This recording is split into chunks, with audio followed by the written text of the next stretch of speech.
प्रवास 2 दिवसीय जो है उनका उद्देश्य क्या है?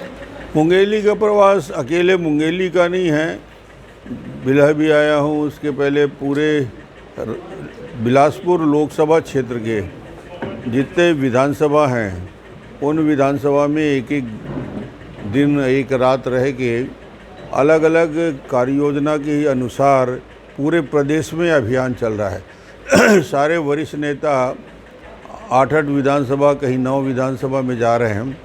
धर्म जी भी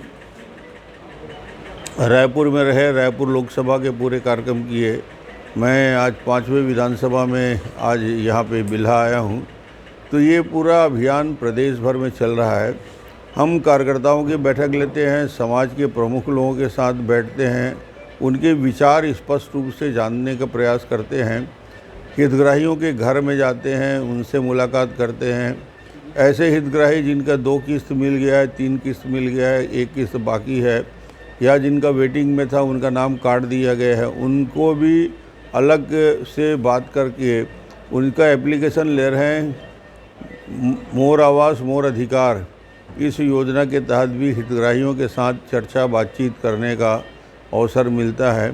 और फिर एक सभा भी होती है, सभा में हिस्सा लेते हैं, अन्य लोगों से, कार्यकर्ताओं से बैठ के चर्चा बातचीत हम करते हैं।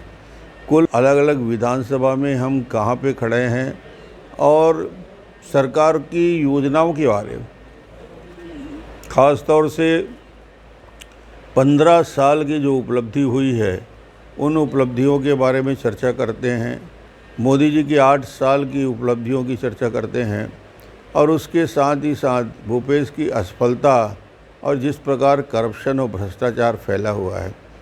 अब सीडी का मामला बोलें, ईडी का मामला बोलें, भ्रष्टाचार का मामला बोलें, या छोटे छोटे पटवारी और ग्राम सेवक, पटवारी और तहसीलदार और नायब तहसीलदार नामांतरण और फौती के नाम से लाखों रुपया, यानी भ्रष्टाचार का परंपरा इतनी बढ़ गई है कि लाख रुपया दिए बिना आजकल नामांतरण में हस्ताक्षर करने को तैयार नहीं है।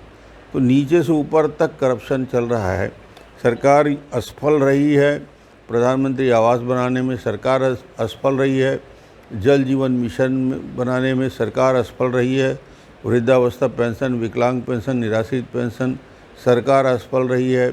कर्मचारी दैनिक वेतनभोगी कर्मचारी हैं, अस्थायी कर्मचारी हैं, जो वादा किया गया था उनको रेगुलर करेंगे, अनियमित कर्मचारियों को आज तक रेगुलर नहीं किया गया।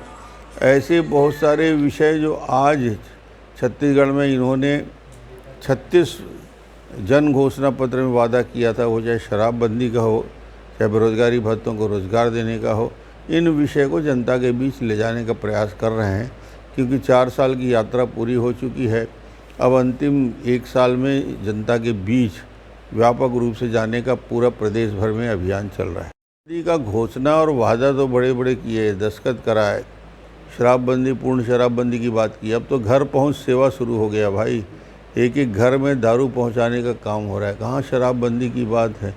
शराब 30% अवैध वसूली हो रही शराब में। इतना बड़ा भ्रष्टाचार शराब के अंदर हो रहा है कि आज पूरी तरीके से जनता परेशान है। और शराबबंदी सिर्फ नारा रहा और गंगा जल और गीता की कसम खाने के बाद भी 4 साल में अभी तक पूरा नहीं हुआ। राज्य सरकार के द्वारा अभी